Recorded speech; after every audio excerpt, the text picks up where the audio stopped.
Hi there, local citizens. Welcome back to the podcast that inspires a borderless mindset around manifesting a new world. I am your host, Florence Adu, coming to you from a bustling Accra Mall. I'm doing a tour today, guys. So I've been inside gardens, inside buildings, outside buildings, inside markets, and now I am at the Accra Mall on a festive. It's kind of festive because the Eid holiday just happened, so I think it's a little bit more bustling, and this is like the culmination of weekend activities.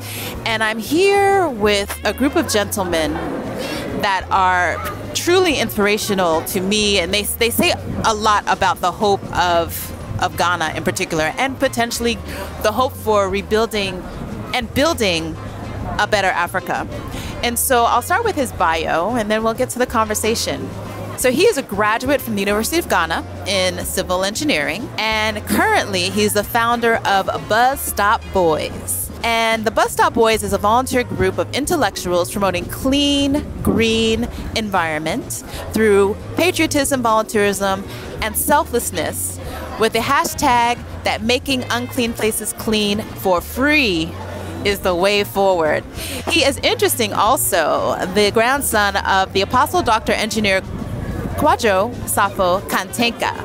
And so, of the same name, his namesake, welcome to the podcast. Thank you. Kwadwo Safo, welcome. Thank you very much. Yes. Okay, so let's get started. The first question I always ask my guests is, where are you from? Where are you local? And what is your craft? If I get your question right, is it where am I from? Yes. As in my hometown, right? Yes. Well, my mom is a Ghana, Okay. coming from Dodowa, and my dad is Kou, somewhere in Koko. Okay. You know where you go to Easter, Kou? Yes. Yeah, that's where my dad is from. So I am in the center of the two towns. Okay. So the hills.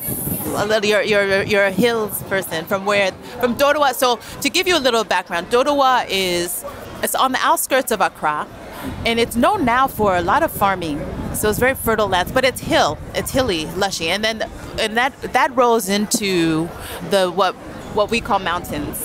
Yes. In Ghana, yeah. So Nkwewu is like one of the really attractive mountain areas, and there's caves. It's a wonderfully beautiful place.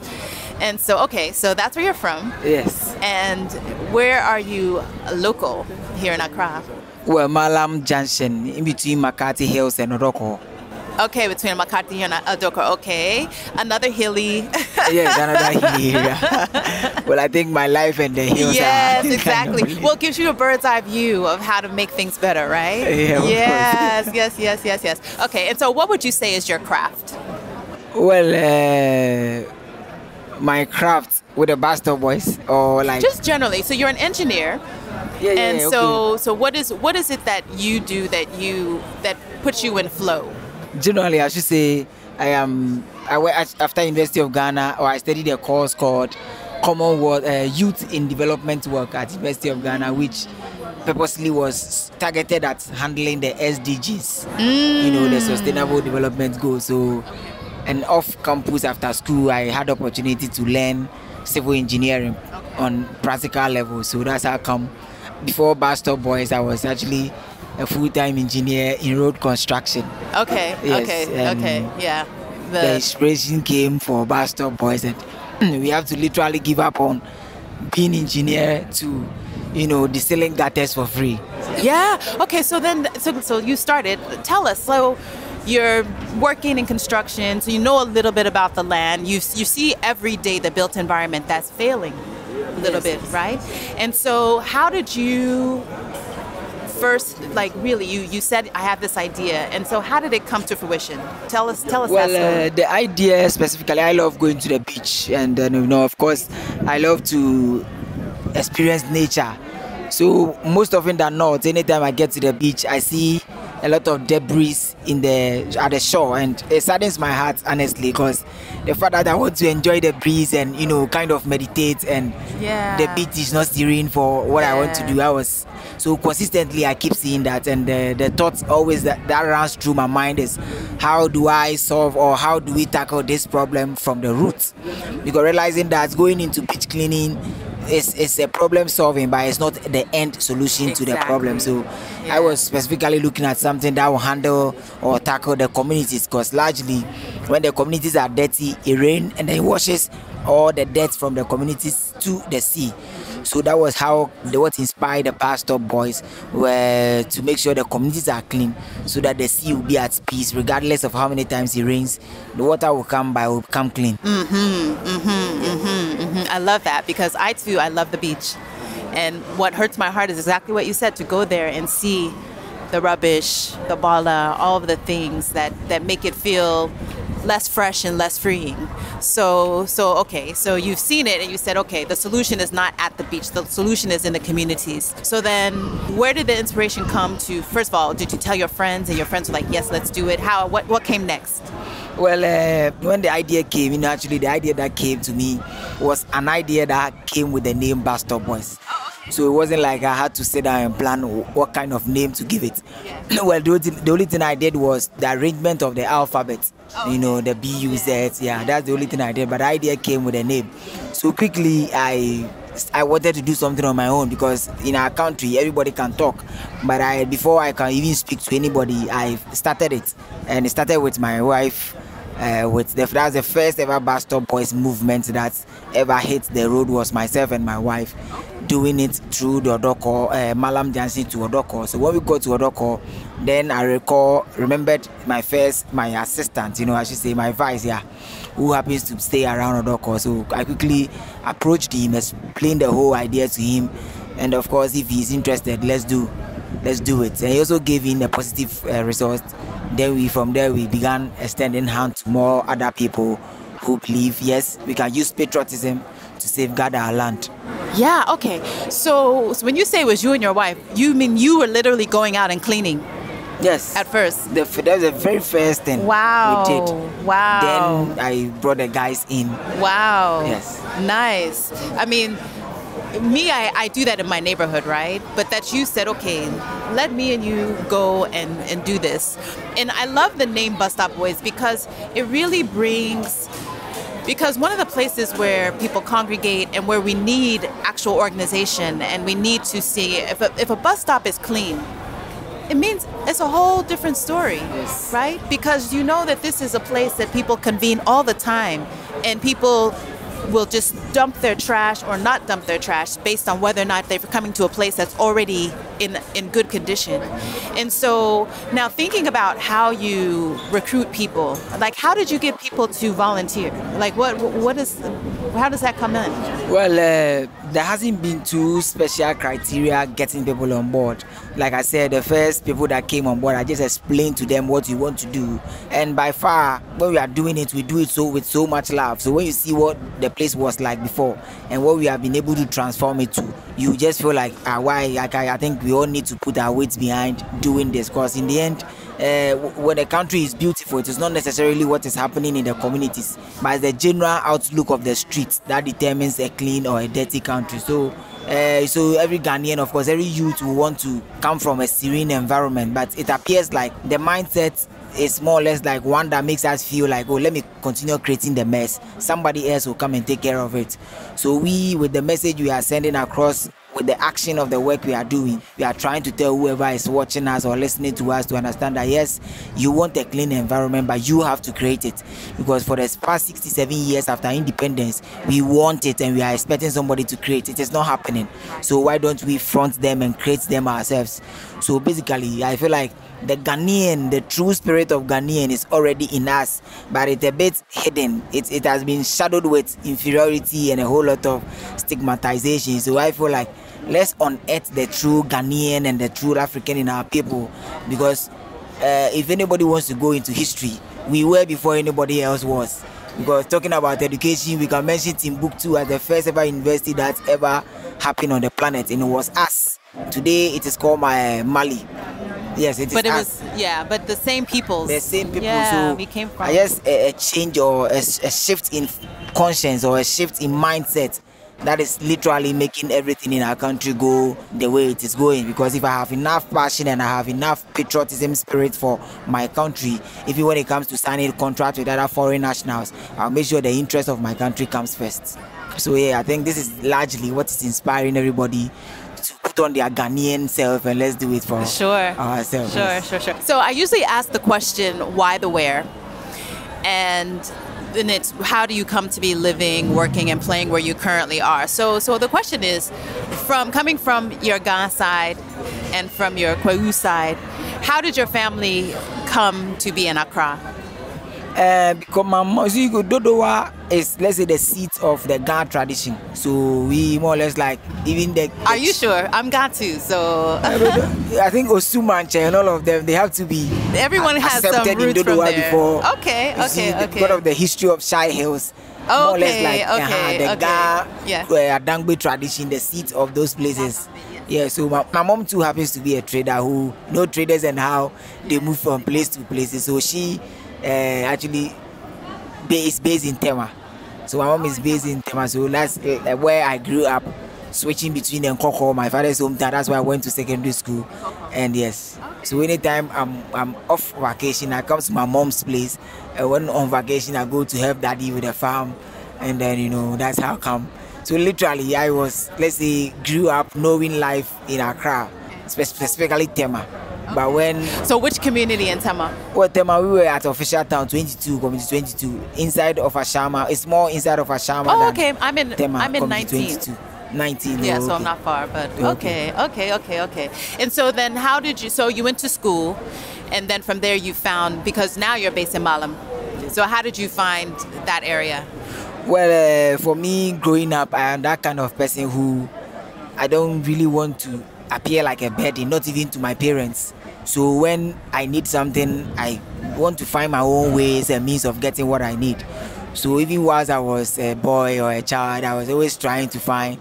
I remember when I was a boy, I would go to, let's say, the farms, get stuff that I can sell and make my own money. So after SHS, I began finding my own feet in life.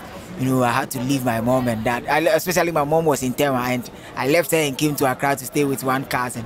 She's called Eunice. So before then, I had the opportunity to work. I have worked in Italian embassy before, but not inside the embassy. I was like an outside boy who was doing connections and things for people. So Okay. Oh, using your engineering. Before the engineering, this is what I was doing. But school. Oh, yes, you were connecting. Immediately after SHS. Right. So this was immediately after SHS. I worked there for a couple of times. The visas I've been able to, seek for people going to Italy, especially, is about 52. But last time I checked, so that was where what I was doing. Then before going to University of Ghana, I had my own taxi. So I was a taxi driver. It's my own car. So off lectures or when I don't have lecture, I use the taxi to drive around and, make some good money. So in 2017, I actually bought Uber. Then Uber was coming into the system. So I started with my taxi, and along the line, I got another brand new car for Uber. So I was doing it, and along the line, I had to sell the taxi because the driver was just giving me stories. And I wasn't too pleasant to me, so I sold the taxi and I was using the Uber. Up until a point in time where my rent and other stuff were pulling my legs, so I had to sell the car too and pay for the rent and stuff. So that was when a colleague or a friend and a senior man of mine connected me or, linked me up to construction up in the north. So I was in the north, but the Bolegatanga to Polmakum through Boko was where the construction was ongoing. Now, was it road construction or building construction? Okay. It was 110-kilometer road plus 3 bridges. Nice. So that was what I did from 2019 to 2023. Okay. And then you came to do this. Okay. By far. So you understand the roads. Yeah, now I have a fair idea. Yes. And I know exactly what caused a lot of potholes in Ghana because roads doesn't want stagnant water. Exactly. In our case, we have a lot of choke gutters. So much. And the water is always on the road. Yeah. So when you're working with your team, your crew, the volunteers, are you giving them some education so that they understand like the context? Because like you said, roads don't like a lot of water. Roads don't like these things. So when you're training them to do the work or onboarding new people, do you give them a little bit of road background so that they get a sense of, because what I find is a lot of times we have different kinds of work that people do, but because they don't understand it, the impact is not sustainable. So when you're working with your crews, are they understanding that the reason this will be sustainable as we do this cleaning is if we have an understanding of the things that make it happen or take the roads down? Do you get me? Yes, because that's the essence of why we are let me say, different, because we are looking at end solution to of course a lot of our problems as possible that we can. So we make you understand that our interest is not only to clean. Our interest first and foremost is change how you are thinking, make you responsible wherever it is that you find yourself, and also to understand why we need to make sure water doesn't stay on the road, because in the end you don't have a Benz with a strong shocks or whatever. You are using your boarding trotro, so when there are too much potholes on our road, you fall in and you will die. So our focus is on the Ghanaian, the one that the everyday local, the one who's walking and feeling the streets, and bus stop boys. So that's what I was saying. I'm like, it's really for the people, because most people are walking and doing all these things. It's like let's do what will make the everyday Ghanaian feel comfortable. Yes, exactly. Yeah. So that's good. The why, the where, how you found where you are in Malem. And then, so you're out and you created this movement, and you've been doing it since when? When did you start?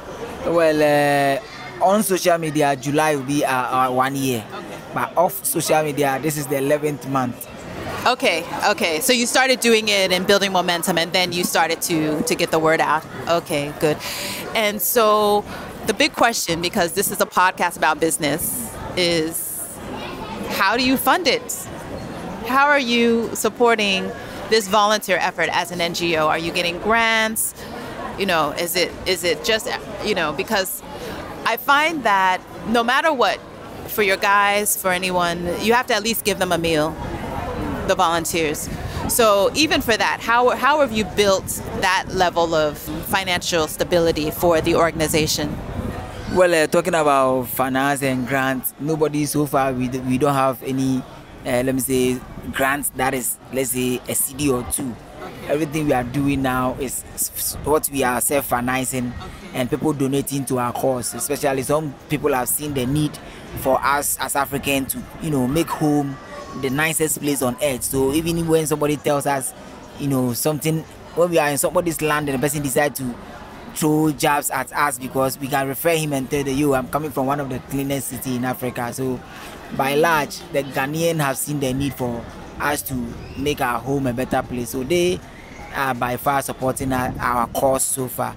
And talking about how to feed volunteers too, we, with the exception of some days along the line after working, we get into one side of like some place and have refreshment for ourselves. It's not like a part of a criteria that is a laid down criteria where somebody will come and say, oh, once I'm going to get lunch. That is not promised, because in the end we are telling you that this is our country and we must fix it. So this is your contribution to the national building, so you don't come expecting to be fed as the motivation. Well, of course, we are humans, and then when somebody decides to give us food, we share.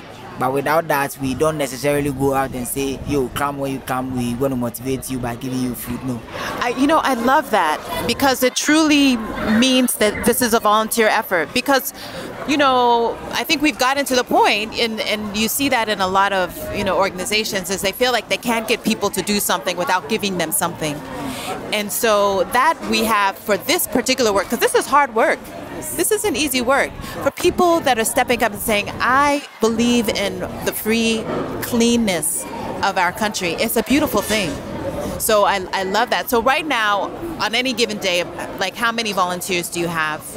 Well, now we are growing on a WhatsApp page so far, because by far our key interest is to promote patriotism and reignite the spirit of African in the African, to love the land first before anything else. Because for me, anything that makes us who we are, the nice buildings and all the iPhones and the flashy cars, is the raw materials that we got from the environment.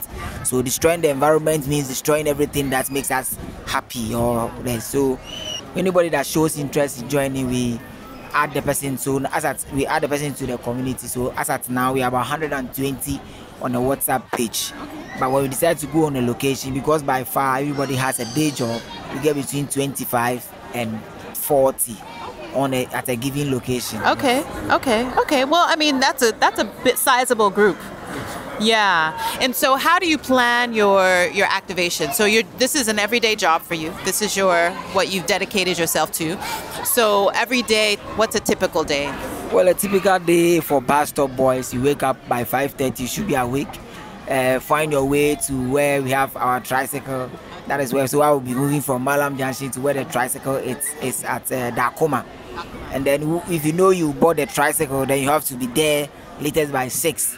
So we use the 1 hour to move from where we are to the working location, because we start exactly 7 a.m. The reason being that the sun is high, because of the climate issues, so that we can use between 7 and 9 to do a lot of the work before the sun comes high.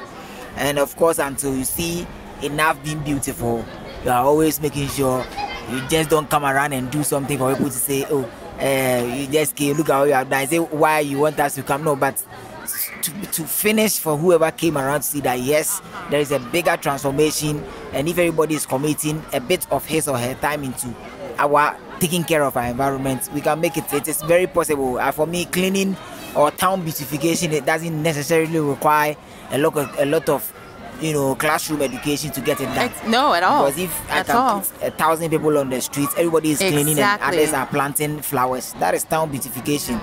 So typically that is, let's say, a day. So one of the things that I think is a huge problem with climate is the management of our refuse, right? So you're doing this cleaning, you're collecting the garbage, and then where does it go?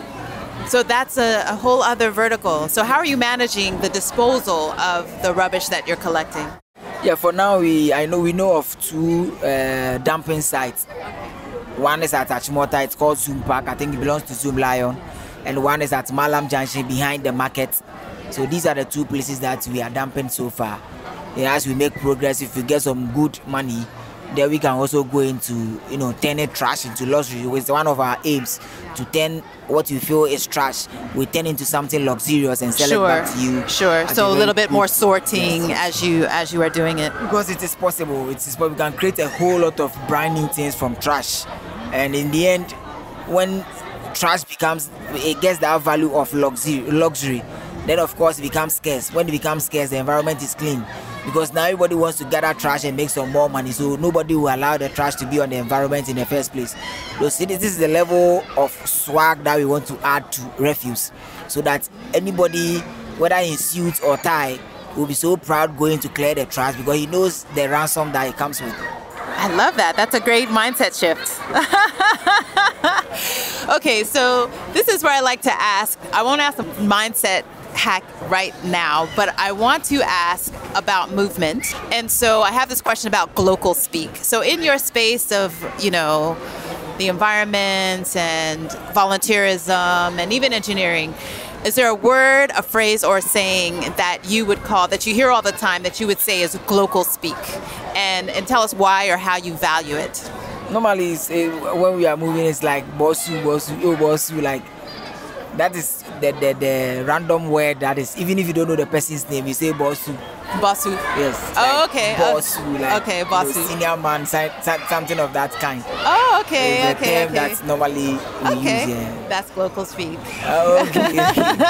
Okay. Yes. There is bossu. Bossu. Okay. All right, that makes sense because you're leading a team and people are looking for leaders, and so that's a leadership, a term of leadership. Yeah. Okay. So now if you were to think about your vision, so a year from now, you're hitting your 1 year soon. A year from now, where would you like to see the Bus Stop Boys? Well, a year from now, I will want to see the Bus Stop Boys on every street. Not just being on the street, but giving you a huge transformation from what you used to know 10 years ago, where you touch base with a street, and from one end to the other end is a nice street, like a very, very nice street with beautiful flowers planted in the medians with some sort of lightening, so that in the night when darkness comes, you go on the street and you feel like, wow, this is nice. So there has to be a huge transformation, especially with the young ones. That is why, as part of what we do, we also spend time with the kids in the primary sector, especially telling them about the need to love this environment and why they as kids must also participate in making sure we safeguard the environment, because we are old and we might leave very soon, but they are going to suffer the most when everything goes bad. Because of course, if it gets to a point where you put a maize, you plant a maize and it lands on plastic, then there's going to be scarcity of food, and you are going to suffer the most. So when we get to in the next 10 years or in the next 5 years, I would personally love to see a lot of young people even upfronting adult and telling their mom, the environment is our only home. Uncle, pick the trash. That is the level I want to see. Yeah. The Bastard Boys. Yeah, yeah. And it works because, as you can tell, I grew up in the U.S. and there was a whole campaign when I was a kid and they came to school. And so it was, they made it fun. It was like, the slogan was, give a hoot, don't pollute. So it was an owl, or just care and don't pollute. So you would go around and we would say, oh no, mommy, don't do that. Put it in the rubbish bin, or do it this. So kids are the keys. So that you're working with schools and that they're understanding it is important. But the other side of it is, if we don't have the rubbish bins, then what do? If there's not the other part of the infrastructure. So what are some of the ways that you, besides knowing and teaching them how to keep it clean, what are the ways that they can keep it clean? Because to be honest, we know that most families don't pay for rubbish removal. Most of them are burning, which is also a problem with the environment. So what are some solutions that you give for actually, for low-cost ways of managing rubbish? Well, we talk about segregation, so that with segregation we can put plastic aside and recycle them, put metals aside and do same.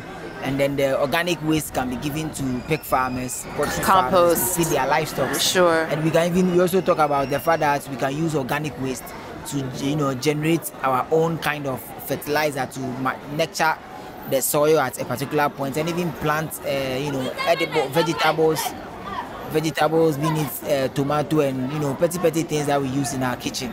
So yes, we honestly are doing a lot verbally, by talking, but we want to practicalize every thought to understand where the kids can even come to a whole yard where we are the processes that the recycle goes through, the witnesses. I'm sure when they see how it is done, they become lovers of it more than hearing how it is done. So we are still hoping, and when we get some good funding, we set up a whole system of transformation, so that it will just be nice.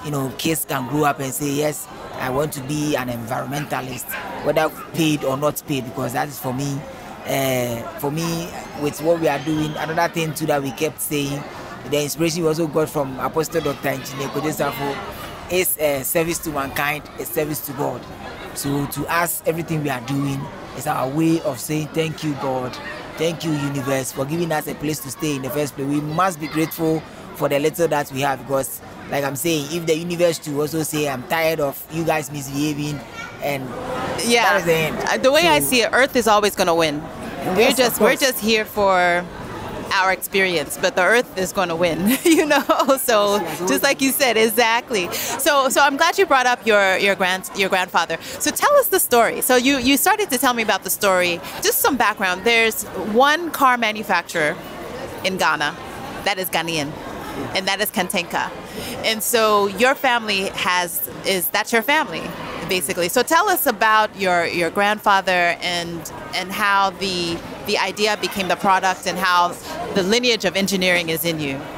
Well, I grew up, I actually was born knowing Kantanka, or my grandfather, as a genius, because I was, even whilst I was a boy, I read stories about a man transforming or doing a whole lot of things. If I tell you some of the things that my grandfather has made, you might even be shocked, because before sensor came into being, was my grandfather manufacturing a television set where you wave it and it goes off, you clap, and the volume increases. But I have seen a lot of companies doing that. My grandfather did it way back, and for me, I see that as the start of sensor, because before then there was, I don't know for other places, but in Ghana, in Africa, there was nothing like sensor. Yeah. But where you wave a television and it goes off, that is sensor. Yeah. So, energy, light, heat, or what have you. Yeah. And a whole lot of genius ideas, like I think the 7-string guitar He manufactured the 7-string guitar as far back in the 90s.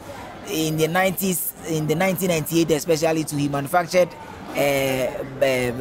block manufacturing machine that produces 16 blocks at a time. So a whole lot of, so I was just seeing him as one big of inspiration who at every gatherings too, he tells you that yes, that we are capable, the can-do spirit is already in us.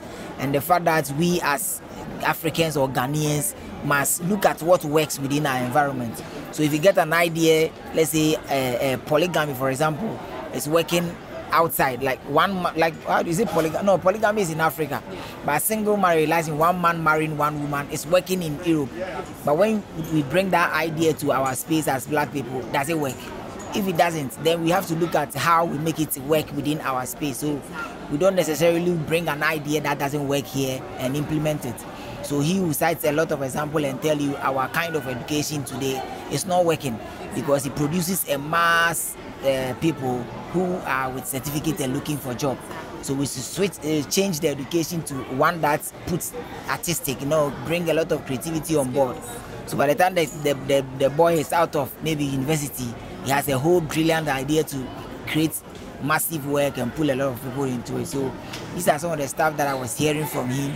And on top of that, he tells you that service to mankind is service to God. It is not everything that you have to do in the name of I want to get money. But sometimes you have to do things for people for free because that is the essence of being human. So these are some of the things that he talked about as a boy. For me, I feel like it is what is building my subconscious. So I always say that my happiest moment is my ability to solve your problem. So if you have challenges with your phone and I'm able to do it for you, that makes me happy because I have been able to, kind of move you from the sadness frequency to a happier frequency because what is within is what manifests outside of the body. So like for me, I always say that the brain works like Google. If you go on Google and you type education, you're going to get links and suggestions that has something to do with education. So meaning that when you're happy in the mind also brings a lot of happy ideas to keep you more happy. When you are sad, of course, we go about the whole day meeting people who make you more sad. When you're happy, you're going to meet a lot of people who... So yes, if I'm able to make somebody feel happy, that is fine. So keenly, the biggest reason why we don't even care about who is going to pay or who is watching is the fact that we believe that service to mankind is service to God. So every day with the Bar Stop Boys, it's more or less like the African way of church service to us. Yeah, I love it. I think that's a good transition into, and it might even be that's your mindset hack. So I asked a question about your mindset hack. So what is your favorite or an innovative mindset hack, something that you practice, something that you know of, something you can imagine having? I think my favorite mindset hack would be the fact that what I meditate, like what I keep thinking about is what program my next move. So regardless of all the negativities that surround our society, when they come to me, I quickly shift from that negativity and start thinking positive. So what is working for me is my ability to switch between all the negatives that somebody is saying and to stay in my focus, in my positive focus, where I sit down and see myself as that, you've seen yourself, serene guy sitting somewhere and thinking about all the happy things you want to see. So for me, it is still working for me because regardless of what you say, when I'm done with you, I get back home, I don't remember anything that you said. It's all about me. In the picture. That is what's working for me, I should say. I don't really get bothered about what you think. Because if I lose myself, whether you exist or not, it doesn't make any sense to me. Exactly. So I don't want to lose myself. I always put myself first, in my mind especially. Yeah, and I find that most of my guests have similar mindsets, and it's a mindset for success and progress and problem solving, because it really is about setting your mind to what it is that will keep you on your path that makes the huge difference. And so I love it. Okay, so we talked all about business and this volunteer organization. So I want to ask two things. One is, if you weren't solving this problem, what problem do you think you would solve? Okay, if I wasn't doing this, I'll probably be telling people to let's all start going to tree planting, which is part of what we are doing. Because if today we are calling a lot of climate action and climate change, it's because of the negligence in the past. that has resulted in today's consequences. So if we can, wake people up and start promoting planting trees around, then it will of course help in the near future. Yeah. So if I wasn't doing this today, that is what I'll be doing, and I'll still be doing, because it's still part of what we are doing. Okay. But we are promoting clean and green environment, so we'll still be part of it. Or probably we'll be telling the people they need to see yourself as the only one who can take you out the of solution. the problems. Yes. You have the will to make even the bad things they say about you work. If they say you are evil and you accept it, that is when it works. So yeah. I'll be out there telling people you are powerful. You are everything that you think you are not. So start looking at you beyond every other thing. Even when you want to, whatever it is you are doing, see yourself as the bigger guy in the big picture. Then there's something that makes you who you are. For me, I see the who you are beyond the skin. So yes. Whether you are nice or you are not nice, but who you are beyond the skin. I love that. That is what the Bible says. The kingdom of God is within. So the within is always one of my focus, and it's still an integral part of what we are doing, by telling the people that, hey, you are losing yourself, and when you lose yourself, every other thing that you are vibrating on doesn't make sense. Exactly. So put yourself first. See yourself as that wealthy man. See yourself as that everything you want to see. Even if for me in my world, I'm the president of my world. Or when I sit back and I'm looking at life, nobody comes before me. Sure. It's always me. Because if I lose myself, if I go to bed tomorrow and I don't wake up, whoever I am seeing superior doesn't make any sense. Yeah. So I see myself first. So if I want doing this today, I will definitely be telling somebody, you are powerful. Start looking at what is within yourself. Make it brighter, and it will appear outside. Yes, I heard that. So who are you when you're not running this organization? So what do you do in your leisure time? So what do you do? Are you a reader? Are you a watcher? Are you a listener? Like, how do you spend your time when you're not working? Well, if I'm in my leisure time, I want to go to the beach, or I want to sit in a way of running, playing with my mind, I should say. Okay. Playing with my mind. I can sit down, and whilst I'm sitting down, I imagine myself as, like anything I want. That's how I imagine myself. So if in a day of when I want to sit down, sometimes I sit down and in my quiet mood, I see the bus stop boys that's hitting every street and waking everybody up and saying, you are an African, wake up, let's do this, we can do it. So that is how I play with my mind. Yeah. So anything that I want, if I need, let's say, a pen, then I have to sit down and see the pen already in my mind. I'm having it. Because I believe that everything you want is already surrounding us. It is your ability to tap into that frequency and the thing will manifest. So I believe I read a lot about meditation, self-awareness, and those things. Okay. I believe that if we are in the image of God, then that thing is within. It is not the outside of what we see, but it is the within. So of course. So what are some of the things that you read or watch? Are you watching on YouTube, or some of the books that you're reading, so we can share that with the audience? When it comes to watching, I do watch. There's one woman called Mami Grace.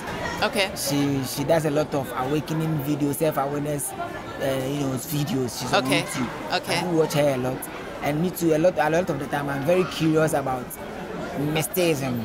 Mysticism. So I'm very curious about them. So you see, if I give you my phone, you see that all my search is about something about mystic. I love things that are a bit weird. I get it. I love those kind of things. So that is largely when I'm free. That is what I want to be experienced, because I believe as human we are limitless. We can do everything that we want to do. It's just about allowing yourself to explore. So I don't really have books that I read, but I love to watch a lot. Because the books, the reason I don't love reading, because Google will not give me the details I want to read. And half information too sometimes doesn't spoil the whole show at all. So until I get to people who give me the original books or the correct books to read, I prefer to rather watch and then sit back, and whatever it is I want to do, I use a lot of my mind to play around them. Okay. All right, well, Kwadwo, this has been lovely. I thank you so much for your time in dealing with our festive Accra Mall backdrop. And so before we sign off, is there anything you'd like to share with the audience? Last words that you'd like to share with the audience? Well, if there's anything I would like to share, it will be the fact that we should prioritize life over anything. Because even if you happen to be the wealthiest or the classy girl or whatever, when you are on the street and you are dying, your car cannot pick you up, your money cannot do same. It will take a fellow soul to say, oh, let me attend to this sister or that brother, he or she needs help. So we should always put another human first before all the material things we want to have in life. So if we want to do that, then of course we'll get to the point where there wouldn't be anything like street children, because the rich is going to take care of all of them, because of course when you are sick and dying, it is that street boy who will be there to aid you. So we should put human first, because human is the representative of God on earth. If you want to see God, see another man as God. Treat him well, treat her well, and then you see the difference. Okay, those are nice thoughts. Thank you. All right, local citizens, this has been another episode of the podcast. You can catch us Tuesdays with new episodes at localcitizenspod.com or wherever you get your podcasts. You can catch us on Apple, Amazon, Google. Well, Google's now YouTube. Again, you can catch us on YouTube. Anywhere you can get your podcast, you can find us there. Until next time, bye for now.